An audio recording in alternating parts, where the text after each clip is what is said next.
सब यहाँ एक ऐसे महान कवि और साहित्यकार की स्मृति में एकत्र हुए हैं जिनकी काव्य रचनाएं कालजयी हैं और जिनका नाम भारतीय साहित्य में सदैव उज्जवल रहेगा। अखिल भारतीय कालिदास समारोह के शुभारंभ सत्र में एक बार पुनः भारत के माननीय उपराष्ट्रपति महोदय का हार्दिक अभिनंदन है, स्वागत है। हम आग्रह करते हैं माननीय मुख्य अतिथि महोदय से कृपया दीप प्रज्वलन कर कार्यक्रम को गति प्रदान करें।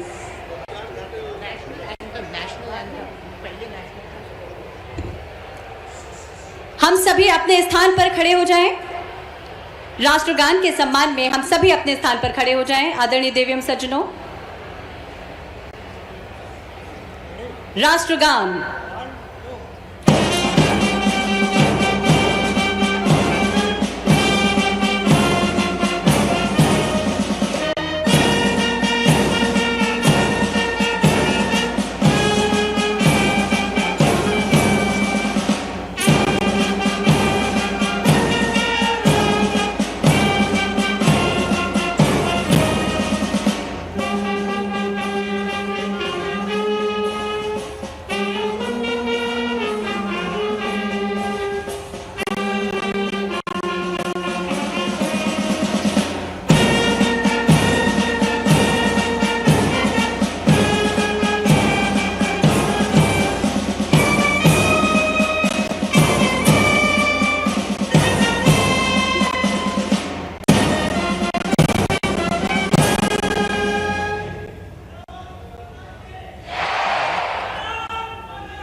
आप सभी से आग्रह, हम सभी अपना स्थान ग्रहण करें। आप सबकी ओर से हम आग्रह करेंगे भारत के माननीय उपराष्ट्रपति महोदय से दीप प्रज्वलन कर कार्यक्रम को गति प्रदान करें। आग्रह माननीय राज्यपाल महोदय, माननीय मुख्यमंत्री महोदय से दीप प्रज्वलन कर कार्यक्रम को गति प्रदान करें। साथ ही महाकवि कालिदास की मूर्ति के समक्ष पुष्पार्चन करें। मदनी निरसा या सृष्टिः षष्ठुराद्या वहति विविहुतं या भवेत् या होति ये ते कालं विधत्ता श्रुति विषय गुणा यास्तिकं व्याप्य विश्वं यामाहु सर्वबीज प्रकृतिरिति यया प्राणिनः प्राणवन्तः प्रत्यक्षां विप्रपन्ना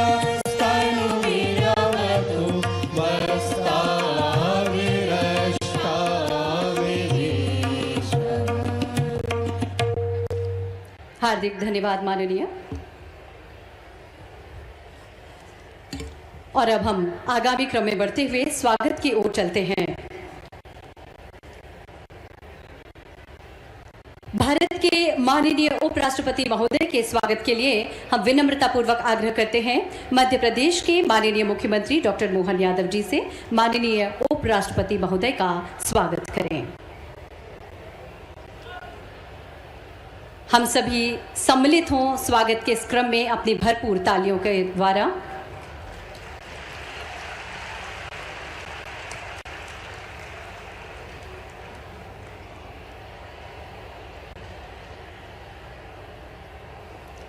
माननीय उपराष्ट्रपति महोदय का स्वागत किया जा रहा है और अब हम आग्रह करते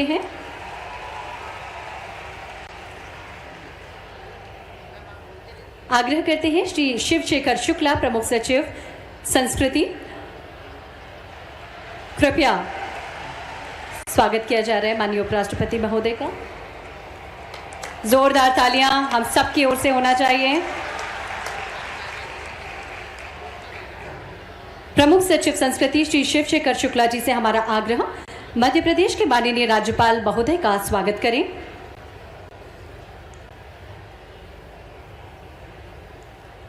माननीय राज्यपाल श्री मंगू भाई पटेल का स्वागत किया जा रहा है।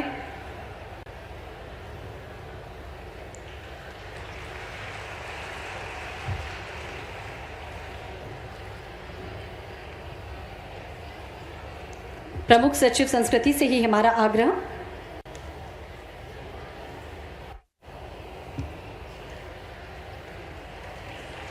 मध्य प्रदेश के माननीय मुख्यमंत्री डॉक्टर मोहन यादव जी का स्वागत करें।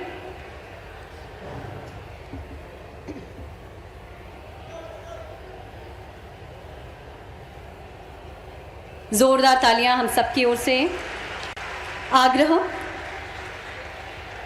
श्री धर्मेंद्र सिंह लोधी, माननीय राज्य मंत्री स्वतंत्र प्रभार संस्कृति पर्यटन धार्मिक न्यास एवं धर्मस्व विभाग, आप स्वामी गोविंद देव गिरी जी, कोषाध्यक्ष श्री राम जन्मभूमि तीर्थ क्षेत्र न्यास अयोध्या का स्वागत करें।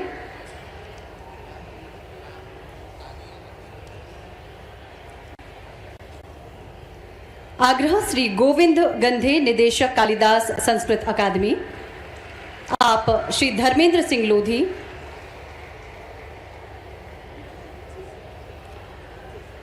श्री गोविंद गंधे, निदेशक कालिदास संस्कृत अकादमी से हमारा आग्रह। स्वागत के इस क्रम में श्री धर्मेंद्र सिंह लोधी, माननीय राज्य मंत्री का स्वागत करें।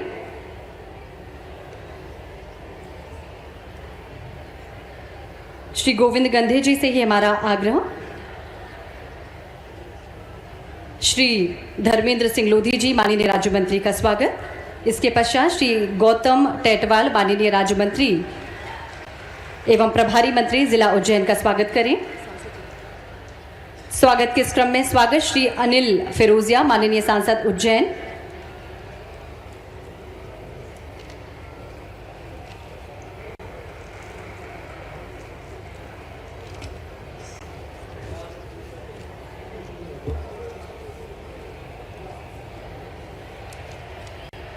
अभिनंदन, स्वागत हमारे सभी अतिथियों का।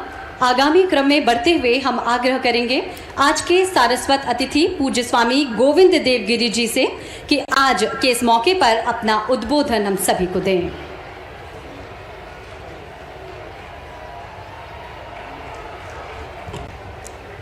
वागर्थाव्यो संपृक्तौ वागर्थ प्रतिपत्तये जगतः पितरौ वंदे पार्वती परमेश्वरौ। जिस महाकवि कालिदास का वर्णन अनेक वर्षों तक भी करते रहे तो भी अल्प होगा, उनके बारे में मुझे कुछ 4 मिनटों में बतलाना है। पुरा कवि नाम गणना प्रसंगे कनिष्ठिकाधिष्ठित कालिदासः अद्यापि तत्तुल्य कवेर भावात् अनामिका सार्थवती बभूव। ऐसा संपूर्ण विश्व में कोई कवि हुआ ही नहीं जिसकी तुलना कालिदास के साथ की जाए। यह हमारी संस्कृति का डिंडिम है। यदि आप भारत को जानना चाहते हैं तो आपको कालिदास को जानना पड़ेगा। यह अत्यंत आवश्यक बात है। कालिदास के अत्यंत महनीय 7 कृतियों में जब हम रघुवंश की ओर आते हैं, अब मेरे सामने तो कालिदास का वितान खड़ा है। जिस एक श्लोक को लेकर के धर्मन महाकवि गटे अपने मस्तक पर शाकुंतलम को रख करके नाच करने लगे, उस श्लोक को बताऊं या उन 4 श्लोकों को बताऊं जिनको संपूर्ण कालिदास के साहित्य का सार कहा गया। आलक्ष्य दंत मुकुलान अनिमित्त हासैर अव्यक्त वर्ण रमणीय वच प्रवृत्तीन अंकाश्वय प्रणयन स्तनयान वहंतो धन्यास्तदंग रजसा मलिनी भवंती। कहां कहां से कालिदास को चुना जाए और लोगों के सामने रखा जाए, यह अत्यंत बड़ा प्रश्न है। लेकिन सारे विद्वान इसके पश्चात काम करने ही वाले हैं। मैं केवल एक मुद्दा बतलाने वाला हूं। संपूर्ण हमारी संस्कृति का जीवन आदर्शों का सार कालिदास ने अपने रघुवंश के आरंभ में रख दिया है।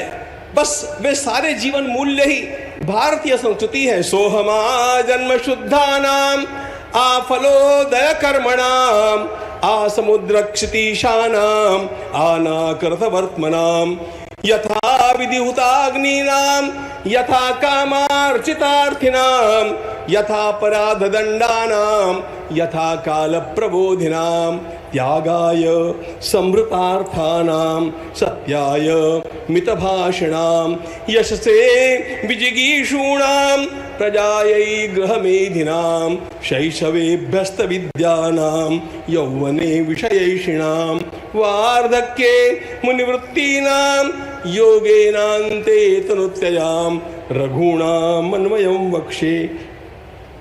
मित्रों, यह वर्ष हमारे लिए अत्यंत महत्वपूर्ण है क्योंकि इसी वर्ष हमारे भगवान श्री रामलला अयोध्या के अपने मूल मंदिर में आकर के विराजमान हुए हैं।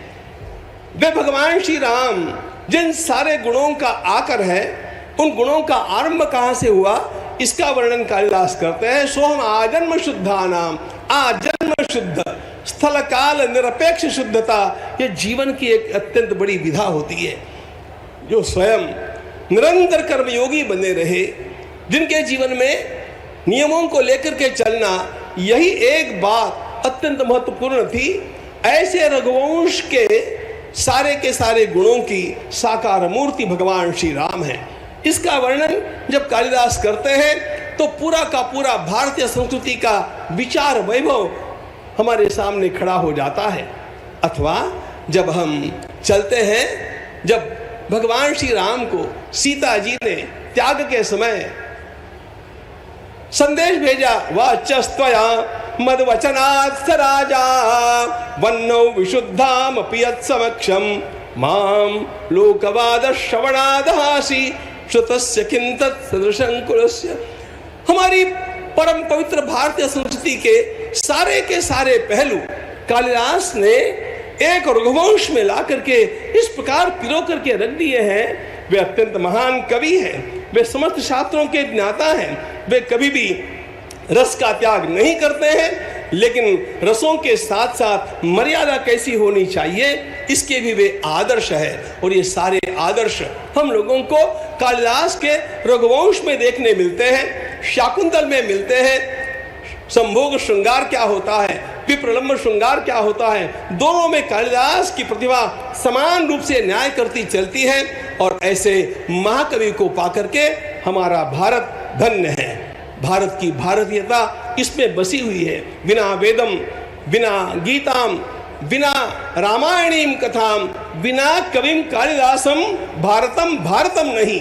भारत केवल जमीन का टुकड़ा नहीं है, भारत ज्ञान का आकांक्षी और उसमें रत एक अत्यंत महान राष्ट्र है। और इस राष्ट्र का संपूर्ण विचार वैभव कालिदास का अध्ययन करते समय हम लोगों को अपने आप अत्यंत कलात्मक शैली में प्राप्त होता है। इस कालिदास महोत्सव के संयोजन से आप सब लोगों ने वे सारी स्मृतियां, उस परंपरा का अत्यंत बड़ा श्रेष्ठत्व लोगों के सामने, आने वाली पीढ़ियों के सामने पुनः लाने का जो सफल प्रयास किया है, उसके लिए संयोजकों का मैं अत्यंत हृदय से अभिनंदन करता हूं और परमात्मा से प्रार्थना करता हूं कि संस्कृत भाषा की यह मंदाकिनी निरंतर बहती प्रवहतात संस्कृत मंदाकिनी, प्रवहतात संस्कृत मंदाकिनी।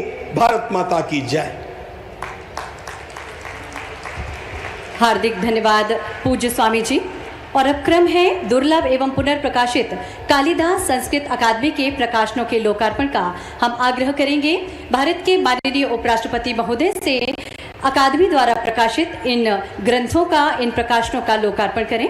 साथ ही हमारा आग्रह मध्य प्रदेश के माननीय राज्यपाल एवं माननीय मुख्यमंत्री महोदय से अकादमी द्वारा प्रकाशित 10 ग्रंथों का, प्रकाशनों का आज लोकार्पण किया जा रहा है।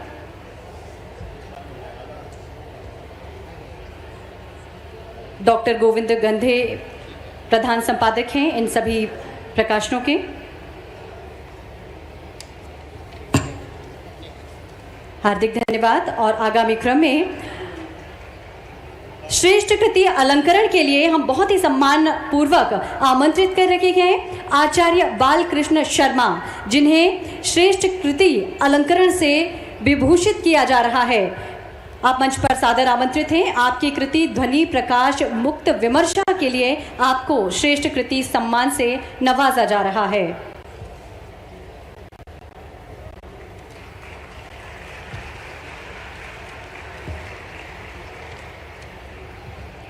हार्दिक धन्यवाद। और अब क्रम है राष्ट्रीय कालिदास सम्मान में जो अलंकरण समारोह है, उन सभी विद्वानों को हम सम्मान मंच पर आमंत्रित करने जा रहे हैं। इस क्रम में राष्ट्रीय कालिदास सम्मान शास्त्रीय संगीत के क्षेत्र में वर्ष 2022 के लिए पंडित उदय भवालकर सादर आमंत्रित हैं।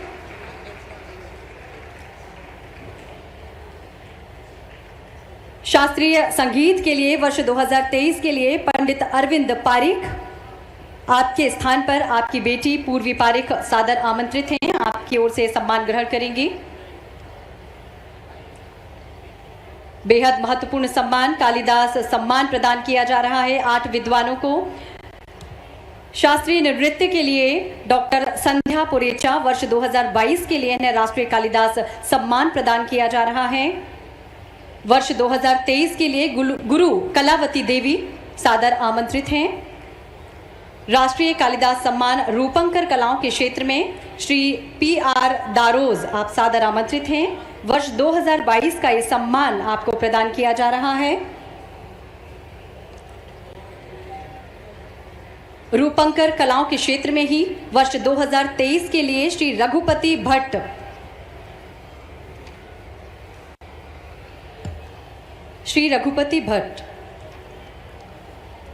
रूपंकर कलाओं के क्षेत्र में ही श्री भानु भारती वर्ष 2022 के लिए रंग कर्म के लिए आपको ये अलंकरण प्रदान किया जा रहा है।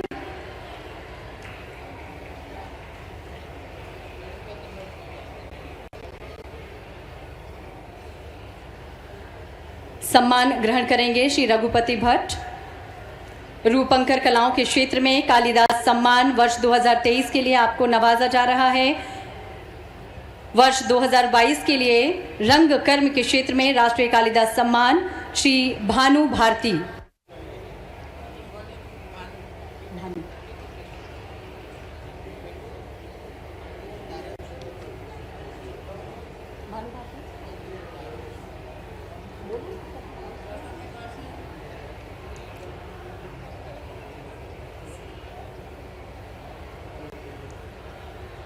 श्री रघुपति भट्ट, श्री भानु भारती ये सम्मान ग्रहण करते हुए राष्ट्रीय कालिदास सम्मान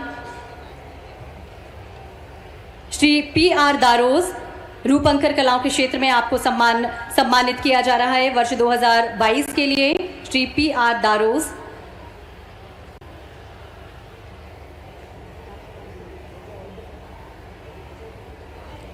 श्री रुद्र प्रताप सेन गुप्ता राष्ट्रीय कालिदास सम्मान रंगकर्म के क्षेत्र में वर्ष 2023 के लिए आप सादर आमंत्रित हैं।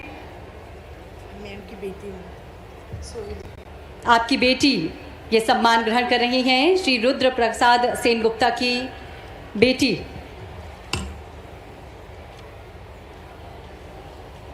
आठ विद्वानों को आज राष्ट्रीय कालिदास अलंकरण सम्मान प्रदान किया गया।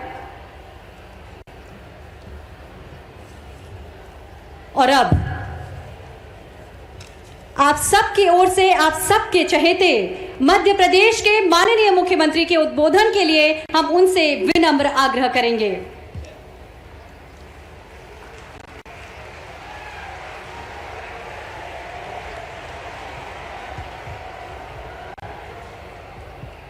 बाबा महाकाल की धरती, सम्राट विक्रमादित्य की नगरी, हर काल हर युग में जिसका सदैव अस्तित्व रहा, ऐसी पवन पवित्र अवंतिका नगरी में हमारे भारत सरकार के यशस्वी महामहिम उपराष्ट्रपति श्रीमान धनखड़ साहब हमारे बीच पधारे हैं। मैं दोनों हाथ जोड़ के आपका वंदन करता हूँ, अभिनंदन करता हूँ। हमारे इस धरा पर माननीय महामहिम, ये महाकवि कालिदास की नगरी है।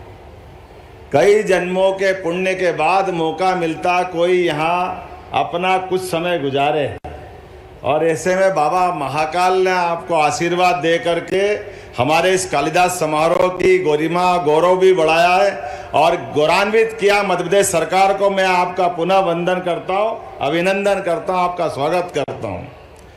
आज के इस कार्यक्रम में महामहिम गवर्नर श्रीमान मंगू भाई पटेल साहब, हमारे संस्कृति मंत्री जी, प्रभारी मंत्री जी, सांसद जी और हमारी इस यहाँ की परंपरा है संस्कृत के उद्भट विद्वान श्रीमान महामहिम हमारे बीच में स्वामी गोविंद गुरु जी जो विराजे हैं। गोविंद गुरु जी के वाणी में शब्दों से ऐसा लगता है कि गंगा की निर्मल धारा की तरह संस्कृत की वाणी अपनी प्रवाहमान होती है, जो हमारे अतीत के उस गौरवशाली पृष्ठ से जोड़ती, जिसके कारण सदैव गौरवान्वित होती है। अवंतिका आज के इस अवसर पर चूंकि ये असंभव जैसा हो गया था आपका आना, मौसम इतना चुनौतीपूर्ण था, लेकिन बाबा महाकाल का आशीर्वाद था और हमारा गौरवशाली आयोजन आज धन्य हुआ। लंबे इंतजार के बाद, लगभग 20 साल से ज़्यादा समय के बाद हमारे बीच में, हमारे अपने इस गौरवशाली पृष्ठ में, यद्यपि प्रारंभ से राष्ट्रपति, उपराष्ट्रपति, यहाँ तक कि प्रधानमंत्री भी आते रहे, लेकिन आपने पुनः वो मौका दिया। मैं आपका पुनः वंदन करता हूँ, अभिनंदन करता हूँ। जोरदार अभिनंदन करें हमारे महामहिम उपराष्ट्रपति माननीय जयदीप धनखड़ साहब का। आज आपके माध्यम से इस मंच पर शास्त्रीय संगीत के पंडित उदय भवालकर जी, सितार वादन के पंडित अरविंद पारिक जी, शास्त्रीय नृत्य के लिए डॉक्टर संध्या पुरेचा जी, मणिपुर नृत्य के गुरु कलावती देवी जी राष्ट्रीय कालिदास सम्मान अलंकरण से सम्मानित हुए हैं। इस अवसर पर श्रीमान PR दरोजा जी मूर्तिकला, रघुपति भट्ट चित्रकला के साथ रंगकर्म की सेवा के लिए भानु भारती, रुद्र प्रसाद सेन गुप्ता सम्मानित हो रहे हैं। आपके हाथों से होने वाले इस सम्मान समारोह में मध्य प्रदेश सरकार की ओर से कालिदास समारोह के इस पवित्र मंच पर ये गौरवान्वित होते देख करके हमारे आंखों में और मन में आनंद के साथ उस गौरवशाली पृष्ठ से जुड़ते हैं, जिसके कारण से सम्राट विक्रमादित्य का वो नवरत्नों का दरबार, जिसके कारण से उज्जैन से यहाँ की सांस्कृतिक ध्वजा दुनिया में अलग प्रकार से लहराती आई है। आज के इस अवसर पर आपका स्नेह आशीर्वाद हमको सदैव मिलता रहे। पुनः आपका वंदन है, अभिनंदन है। बोलिए महाकाल महाराज की।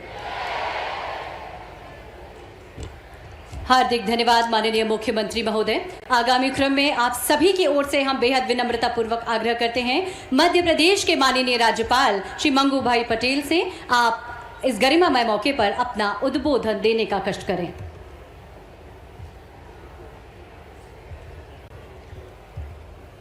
बोलिए महाकाल भगवान की। अखिल भारतीय कालिदास समारोह में अपने बीच उपस्थित माननीय उपराष्ट्रपति महोदय श्री जगदीप जी धनखड़ जी, यशस्वी मुख्यमंत्री श्री मोहन यादव जी, सभी मंत्रीगण, सांसदगण, सांसद श्री, विधायकगण,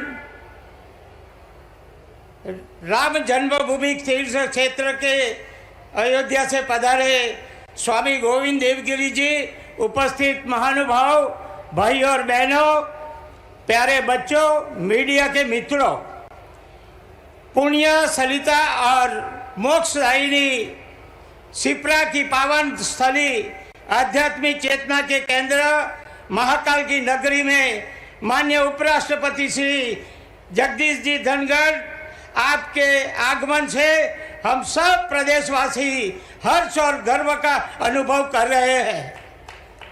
उपराष्ट्रपति महोदय, आपकी गरिमामय उपस्थिति में 66वें अखिल भारतीय कालिदास समारोह को जो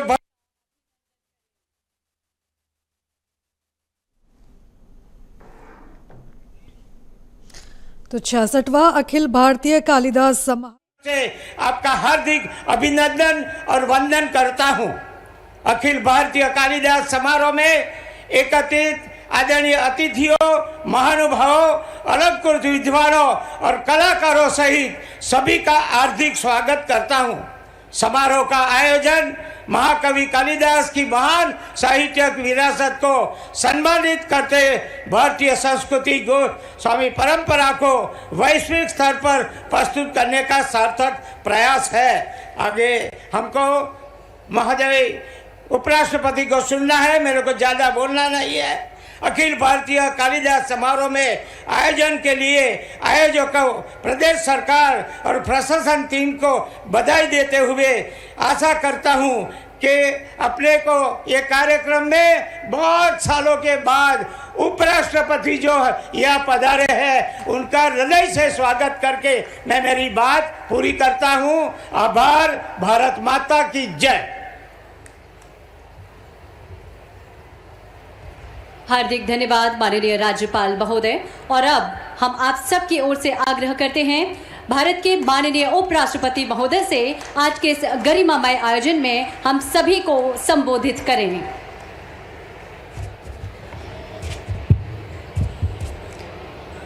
सभी को नमस्कार। Honourable governor of Madhya Pradesh Shri Mangubhai सी पटेल जी अपने आप में जो कहते हैं ऊर्जा का संचार कर देते हैं। मेरे लिए आज इन्होंने भाषण कम समय में किया है। Honourable chief minister of Madhya Pradesh doctor Mohan Yadav, आपको परम सौभाग्य मिला है प्रथम सेवक होने का उस प्रांत का जहां महाकाल है, जहां कालिदास हुए। Shri Dharmendra Singh Lodhi ji, Shri Gautam Tetwal ji, honourable ministers, Shri Anil Firojia ji, honourable member of parliament, Swami Govind Dev Giri ji, प्रणाम। सभी विजेतागण को मैं हार्दिक धन्यवाद देता हूं। जय महाकाल। माननीय मंचासीन अतिथि, विद्वजनों और सम्मानित अतिथिगण, उज्जैन में महाकाल की उपस्थिति का अपना एक दिव्य अनुभव है। यह शंकर की स्थली है, यहाँ आशुतोष का आनंद है, यह महादेव का वेग है, यहाँ उमापति का प्रेम है। ऐसी पावन धरा सतपुरियों में से एक धर्म नगरी उज्जैन को मेरा कोटि कोटि वंदन। इस पौराणिक, धार्मिक, आध्यात्मिक और ऐतिहासिक नगरी महाकवि कालिदास की कर्मभूमि में आज इस पावन अवसर के हर पल को मैं जीवन भर यादगार रखूंगा। मेरे लिए ये अविस्मरणीय और सदा स्मरणीय गौरव का पल रहेगा। ये वही धरा है जहां सांदीपनी आश्रम में भगवान श्री कृष्ण ने अपनी शिक्षा दीक्षा ग्रहण की थी। कवि कालिदास को आकर यहाँ ज्ञान की प्राप्ति हुई और भर्तृहरि को ज्ञान का प्रकाश मिला।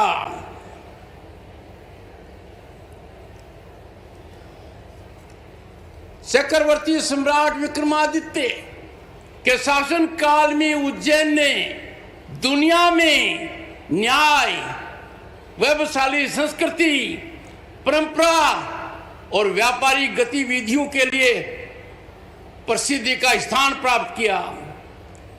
सम्राट विक्रमादित्य की इस नगरी में एक अद्वितीय न्याय का केंद्र बना जो विश्व विख्यात हुआ। उसी काल में कवि रत्न थे कालिदास जी। वे कवि कुलगुरु थे, यानी समग्र कवि समुदाय के वो गुरु थे, कुलगुरु। उनकी अमर कृतियां अभिज्ञान शाकुंतलम, मेघदूतम, कुमार संभवम, ऋतुसंहार और मालविकान्य मित्रम मानवीय भावनाओं का अद्भुत संगत है। ऐसा संगम है जो हमारे लिए सदैव प्रेरणा का स्रोत रहेगा। इन रचनाओं में आप देखेंगे मानव और प्रकृति के बीच एक अटूट रिश्ता, प्रेम की पवित्रता, जीवन का सात्विक सत्य, ये सब चित्रण इनमें मिलता है।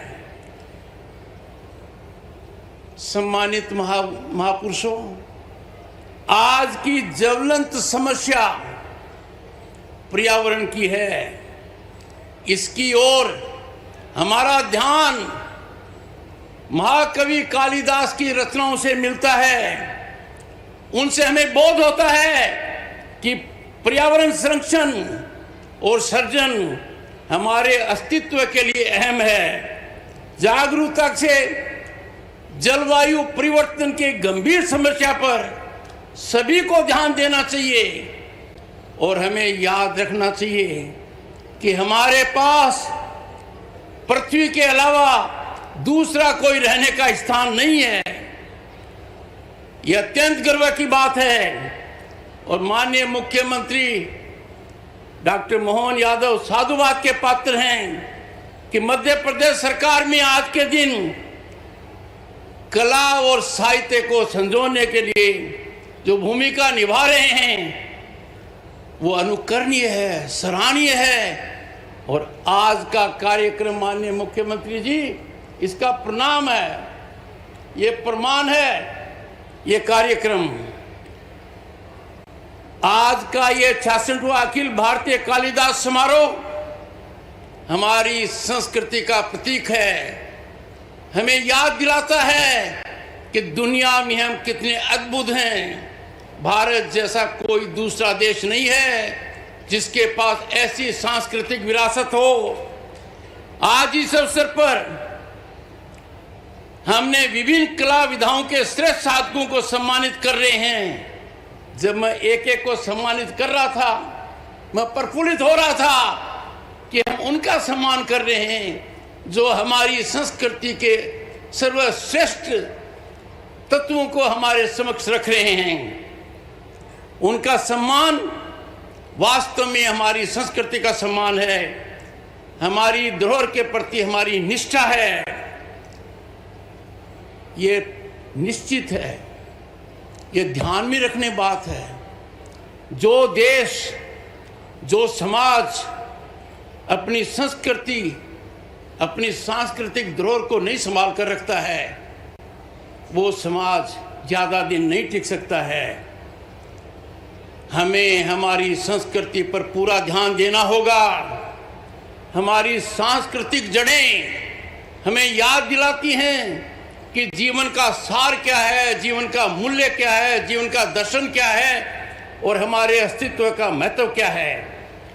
6 दशक से ऐसे कार्यक्रमों के द्वारा मध्य प्रदेश सरकार ये कार्य कर रही है और जिस तरीके से ये किया जा रहा है, जिन महान विभूतियों को सम्मानित किया गया है, आप साधुवाद के पात्र हैं।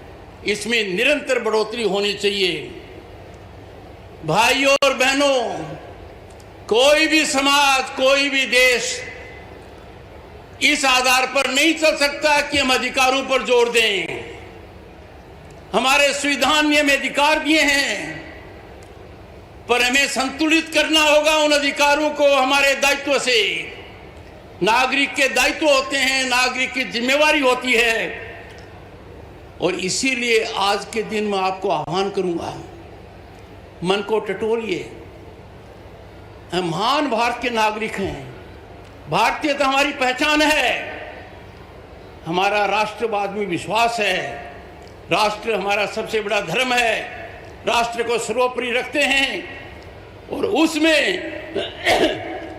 हर नागरिक को आहुति देनी है और उसका सबसे श्रेष्ठ माध्यम है कि नागरिक अपने कर्तव्यों का निर्वहन करे।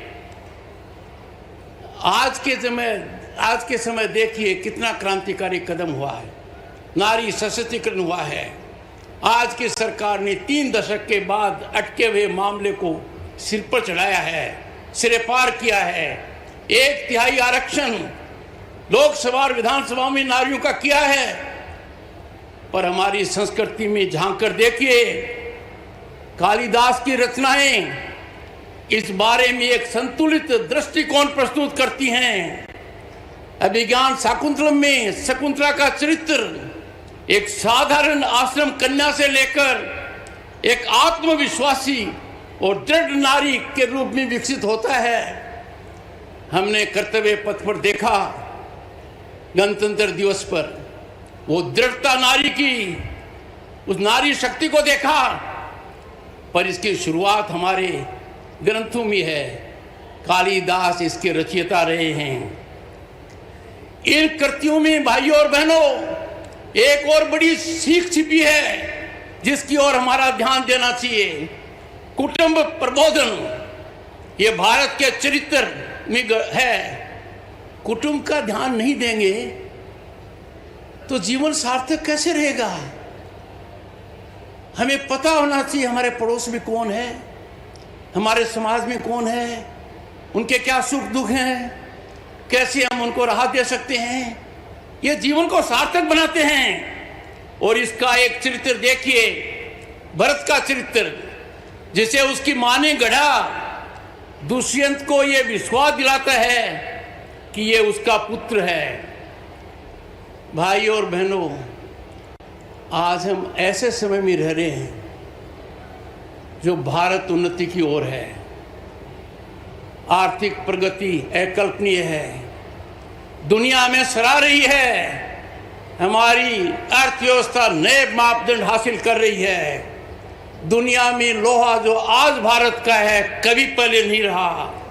भारत के नेतृत्व का, प्रधानमंत्री का जो दर्जा विश्व में है उसकी कल्पना पहले कभी नहीं की गई थी। और ऐसी स्थिति में जब हम पाते हैं कि हर कोई भौतिकवाद की तरफ जा रहा है, इतने व्यस्त हो जाते हैं कि हम अपनों को नजरअंदाज कर देते हैं, अपनों का ध्यान नहीं देते हैं।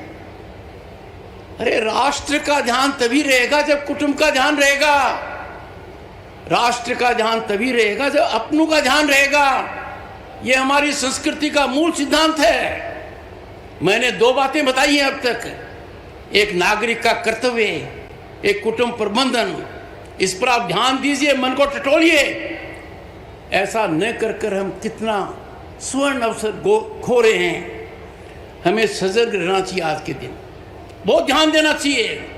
बच्चे हमारी आने वाली पीढ़ी हैं, हमें उनके चरित्र का ध्यान देना चाहिए, नैतिकता का विश्वास उनमें बढ़ाना चाहिए। ये हमारी मुख्य जिम्मेवारी है। बहुत अच्छा है हम कल्पना करें, आकांक्षा रखें, बच्चा डॉक्टर बने, इंजीनियर बने, अफसर बने, उद्योगपति बने, पर सबसे ज़्यादा ज़रूरी है कि बच्चा अच्छा नागरिक बने। वो नागरिक के महत्व को समझे, नागरिक के कर्तव्य को समझे। और इसी से एक चीज उत्पन्न होगी जिसकी भारत में सख्त आवश्यकता है आज के दिन, जिसको जगह जगह से चुनौतियां दी जा रही हैं, सामाजिक समरसता। भारत हमेशा सामाजिक समरसता, विश्व शांति और सबके कल्याण को दृष्टि में रखता है। हम उस देश के वासी हैं जिसने वासुदेव कुटुंबकम को अपनाया नहीं, दुनिया के सामने सार्थक प्रयोग रखा है। हमने दुनिया को योग दिया, ये विद्या हमने दी, क्योंकि हम सबकी सोचते हैं। मेघदूत प्राकृतिक सौंदर्य का अद्भुत नज़ारा दिखाता है, पर मेघदूत हमें यह भी दिखाता है इस प्रकृति के साथ खिलवाड़ मत करो। इस प्रकृति को सर्जन करना हमारा काम है। यदि अगर हम प्रकृति की ओर ध्यान नहीं देंगे, तो पहले कह चुका हूं, हमारे पास रहने के लिए दूसरी पृथ्वी नहीं है। और प्रकृति का ध्यान देने की शुरुआत प्रधानमंत्री जी ने अपने एक नारे से की थी, जो मैं आह्वान करूंगा कि हर व्यक्ति को करना चाहिए। मां के नाम एक पेड़।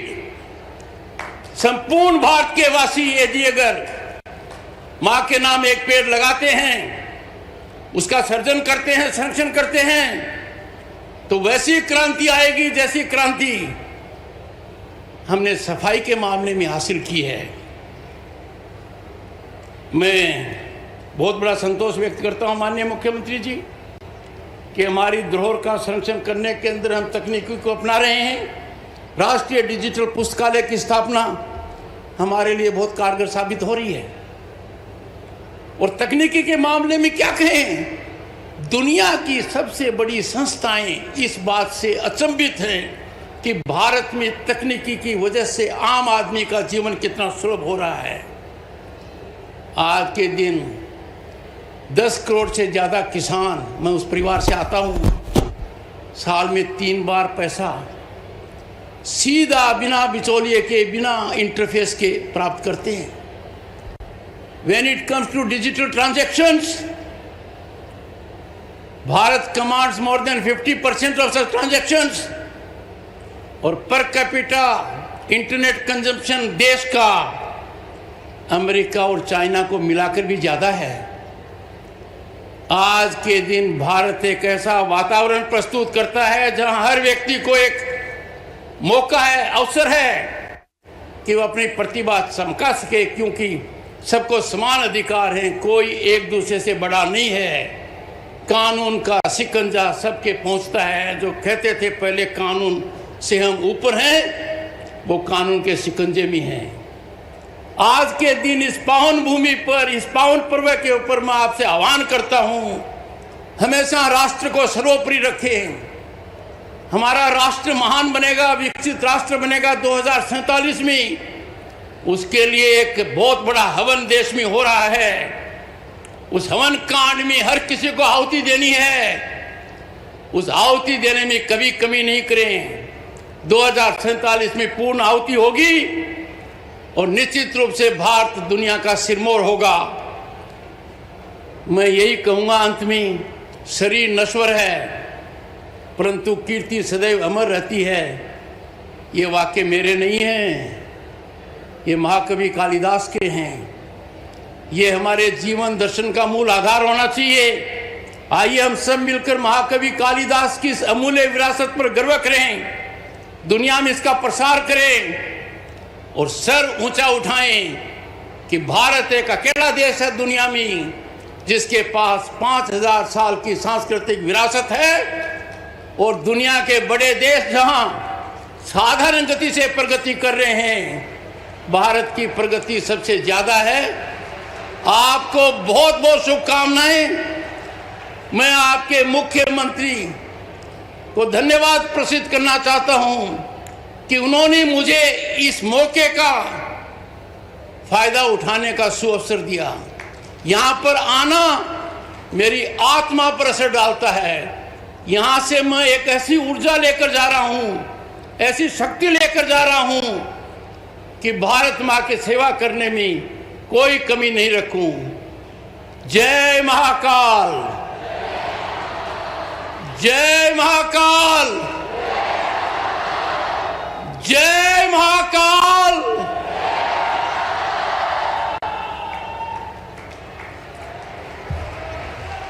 अपने हृदय के उद्गार व्यक्त कर हम सबका मार्ग प्रशस्त करने के लिए आपका हार्दिक धन्यवाद माननीय उपराष्ट्रपति महोदय।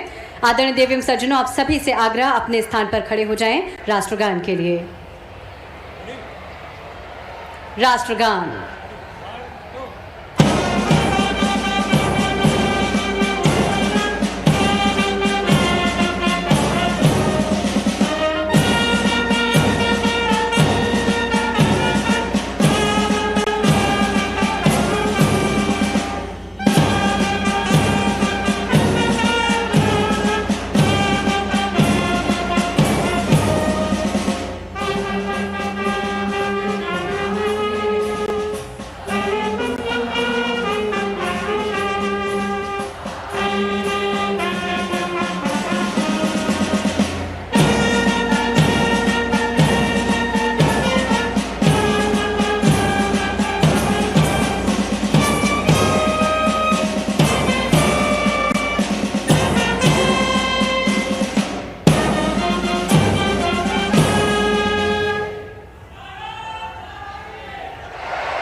तो सीधी तस्वीरें आप देख रहे थे उज्जैन से, जहां पर 66वां अखिल भारतीय कालिदास समारोह चल रहा था और इस कार्यक्रम में उपराष्ट्रपति जगदीप धनखड़ ने भी शिरकत की थी।